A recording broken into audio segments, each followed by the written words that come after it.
کیا کبھی آپ نے سوچا کہ پہلے وہ شاگرد جو ڈرے ہوئے تھے وہ اچانک اتنے بولڈ کیسے ہو گئے کہ وہ پوری دنیا کو بدلنے لگے؟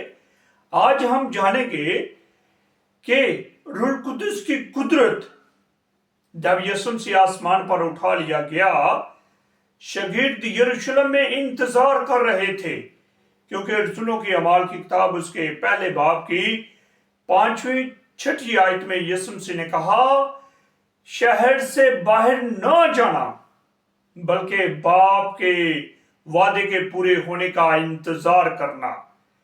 یعنی 8ویں آیت میں کہ جب روح القدس تم پر نازل ہوگا تو تم قوت پاؤ گے، وہ وعدہ پورا ہونے والا تھا۔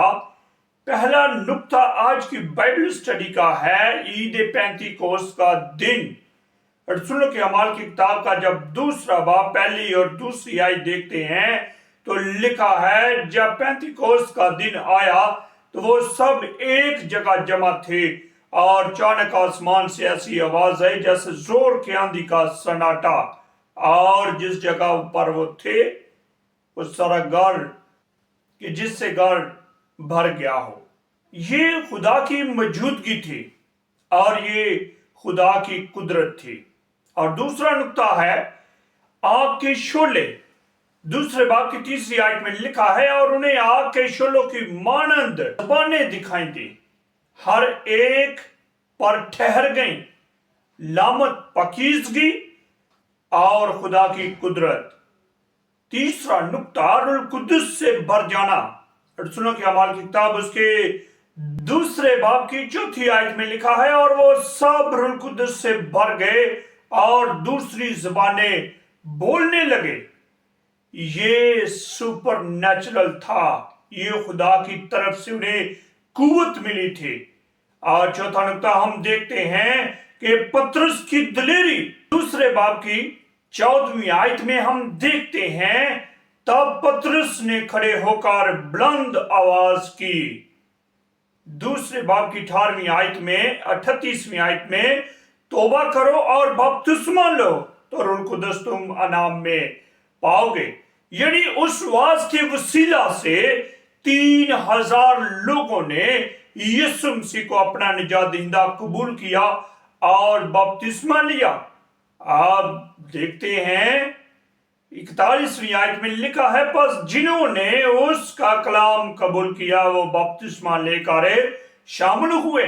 یعنی 3000 لوگ جو وہاں پر موجود تھے، جنہوں نے خدا کے کلام کی آواز کو سنا، انہوں نے اپنے آپ کو تبدیل کیا اور یسوع مسیح کو اپنا شخصی نجات دہندہ قبول کیا۔ اور پھر 5واں نقطہ ہم یہاں پر آج کی بائبل سٹڈی کا دیکھتے ہیں، روح القدس کیوں ضروری ہے۔ یوحنا کی انجیل 14ویں باب کی 26ویں آیت میں لکھا ہے، لیکن مددگار یعنی روح القدس تمہیں سب کچھ سکھائے گا۔ یعنی سیکھنے کے لیے روح القدس کا ہونا ہمارے پاس ضروری ہے۔ پھر ہم رومیو کا خط اس کے 8ویں باب کی 26ویں آیت میں پڑھتے ہیں تو لکھا ہے، روح ہماری کمزوریوں میں ہمارا مددگار ہوتا ہے، ہماری مدد کرتا ہے، ہمیں طاقت دیتا ہے، رہنمائی کرتا ہے، لیڈ کرتا ہے اور بنی نوع انسان کو تبدیل کرتا ہے۔ چھٹا نقطہ ہے ہماری زندگی میں اطلاق۔ ہم کیا سیکھتے ہیں؟ پہلی بات، گلتیوں کا خط اس کے 5ویں باب کی 22ویں 23ویں آیت میں، روح کا پھل محبت، خوشی، اطمینان۔ ہم بدل سکتے ہیں، نئی زندگی پا سکتے ہیں، کمزوری سے طاقت کی طرف جا سکتے ہیں۔ پھر 7واں نقطہ یہاں پر جو ہے، اگر روح القدس نہ ہو تو کیا ہوگا؟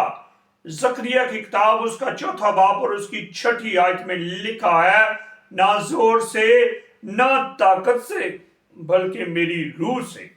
ہم کمزور رہیں گے، ڈرتے رہیں گے، خدا سے ہم دور رہیں گے۔ خدا ہمیں اکیلا نہیں چھوڑتا۔ متی کی انجیل 28ویں باب میں خداوند یسوع مسیح نے کہا، میں دنیا کے آخر تک ہمیشہ تمہارے ساتھ ہوں۔